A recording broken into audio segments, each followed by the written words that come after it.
వల్లభనేని వంశీని పోలీసులు రెండో రోజు కస్టడీలోకి తీసుకున్నారు. కృష్ణలంక పోలీస్ స్టేషన్లో ఆయన విచారిస్తున్నారు. విజయవాడ సబ్ జైలు నుంచి వంశీని ముందుగా ప్రభుత్వ ఆసుపత్రికి తరలించి అక్కడ వైద్య పరీక్షలు నిర్వహించారు. వంశీని తరలిస్తున్న సమయంలో డ్రోన్ కెమెరాలతో పర్యవేక్షించారు పోలీసులు. వైద్య పరీక్షల తర్వాత కృష్ణలంక పోలీస్ స్టేషన్కు వంశీని తరలించారు.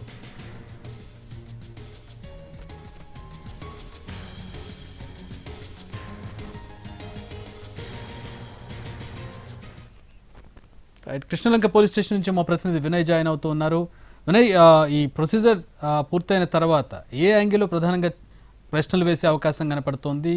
నిన్న ప్రశ్నలకు సరైన సమాధానాలు రానట్టుగా తెలుస్తుంది. ప్రధానంగా ఫోన్కి సంబంధించి నేను ఎక్కడ వదిలేశానో గుర్తులేదు అనే ఒక ఆన్సర్ని ఆయన చెప్పినట్టుగా తెలుస్తుంది. మరికొన్ని ప్రశ్నలు కూడా ఆయన సమాధానం చెప్పనట్టుగా తెలుస్తుంది. ఈరోజు ఎట్లాంటి కోణంలో దర్యాప్తు జరగబోతోంది? ఎట్లాంటి కోణంలో అతన్ని ఇంట్రోగేట్ చేయబోతున్నారు?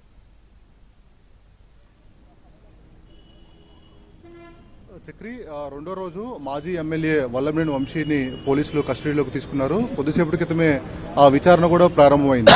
సబ్ జైలు నుంచి దాదాపు 9:45 ఆ ప్రాంతాన్ని వంశీని ఆ పోలీసులు కస్టడీలోకి తీసుకున్నారు. ఆ తర్వాత వైద్య పరీక్షల నిమిత్తం ఆయన్ని అక్కడి నుంచి ప్రభుత్వ ఆసుపత్రికి తీసుకెళ్లారు. వైద్య పరీక్షలు ముగిసిన అనంతరం ఆయన్ని అక్కడి నుంచి నేరుగా మళ్లీ ఆ కృష్ణలంక పోలీస్ స్టేషన్ తీసుకొచ్చారు. ప్రజెంట్ లోపల మాజీ ఎమ్మెల్యే వల్లభనేని వంశీని పోలీస్ అధికారుల బృందం విచారిస్తా ఉంది. మొత్తం 3 రోజుల కస్టడీలో భాగంగా నిన్న ఒక రోజు మొత్తం అయిపోయిన నేపథ్యంలో ఈరోజు తీసుకున్న కస్టడీ చాలా కీలకంగా మారిపోతుందని కూడా చెప్పొచ్చు. ఎందుకంటే ఇప్పటికే అనేక ప్రశ్నలు పోలీసు అధికారుల నుంచి వచ్చినప్పుడు కూడా సరైన సమాధానం వంశీ నుంచి రాబట్టలేకపోయారు అనేది మనకి తెలుస్తా ఉంది. దాంట్లో భాగంగానే ముఖ్యంగా ఈరోజు రెండో రోజు రేపటితో కస్టడీ అయిపోయిన నేపథ్యంలో ఈరోజు చాలా కీలకమైన ప్రశ్నలతో పాటు కొన్ని ఆధారాలు కూడా పోలీసులు తీసుకొచ్చినట్టు కూడా మనకి తెలుస్తా ఉంది. దాంట్లో భాగంగానే అధికారుల బృందం వల్లభనేని వంశీని లోపల విచారిస్తా ఉంది. ముఖ్యంగా నిన్నంతా దాదాపు 20 క్వశ్చన్లు పైగా వల్లభనేని వంశీని పోలీసులు అడిగినట్టు కూడా మనకు తెలుస్తా ఉంది. తెలుగుదేశం పార్టీ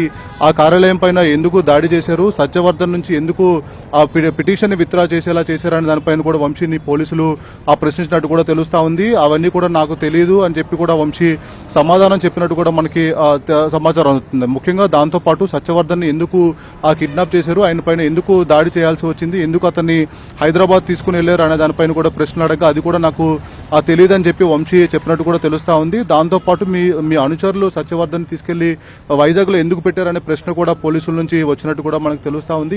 ఏటికి కూడా వంశీ నాకు తెలియదు అనే సమాధానం చెప్పినట్టు కూడా మనకు తెలుస్తా ఉంది. దాంతో పాటు అనేక కోణాల్లో ఆ పోలీసుల దగ్గర ఉన్న ఎవిడెన్స్ లన్నీ కూడా వంశీ కళ్ళ ముందు పెట్టి వాటి ఆధారంగా కూడా అడిగినట్టు కూడా మనకి తెలుస్తా ఉంది. ముఖ్యంగా సత్యవర్ధన్ ని చూశారా అని చెప్పి కూడా పోలీసులు అడిగినప్పుడు కూడా అతను చూశాను కానీ సత్యవర్ధన్ అని నాకు తెలియదని చెప్పి వంశీ చెప్పినట్టు కూడా మనకి సమాచారం అందుతా ఉంది. దాంతో పాటు వంశీకి సంబంధించిన ఫోన్ అన్నది కూడా చాలా కీలకంగా మారబోతా ఉంది. అయితే ఇప్పటికే ఈ కేసుకు సంబంధించి అనేక కోణాల్లో పోలీసులు విచారణ అంతా కూడా వేగవంతం చేశారు. నిన్న దాదాపు అనేక ప్రశ్నలు అడిగినప్పుడు కూడా వంశీ సరైన సమాధానం చెప్పలేదని కూడా మనకి తెలుస్తా ఉంది. ముఖ్యంగా అటు సత్యవర్ధన్కి సంబంధించి కిడ్నాప్ దాడి కేసుకు సంబంధించి కూడా ఆధారాలు ముందు పెట్టి చెప్పినా కూడా నాకు తెలియదనే సమాధానం వంశీ నుంచి వచ్చినట్టు కూడా తెలుస్తా ఉంది. ఇప్పటికే ఈ కేసు చాలా కీలకంగా ముందుకెళ్తా ఉంది. మిగిలిన వాళ్ళందరినీ కూడా వైపు విచారిస్తా ఉన్నారు. సపరేట్ గా విచారణ జరుగుతూ ఉంది. దాంట్లో భాగంగానే ఈ రోజు రెండో రోజు కాబట్టి ఈ రోజు ఈ విచారణ కూడా చాలా కీలకంగా మారబోతోంది. వంశీ ఫోన్ కి సంబంధించి ఎన్ని ఫోన్లు వాడతారని అడిగినప్పుడు కూడా ఫోన్ విషయంలో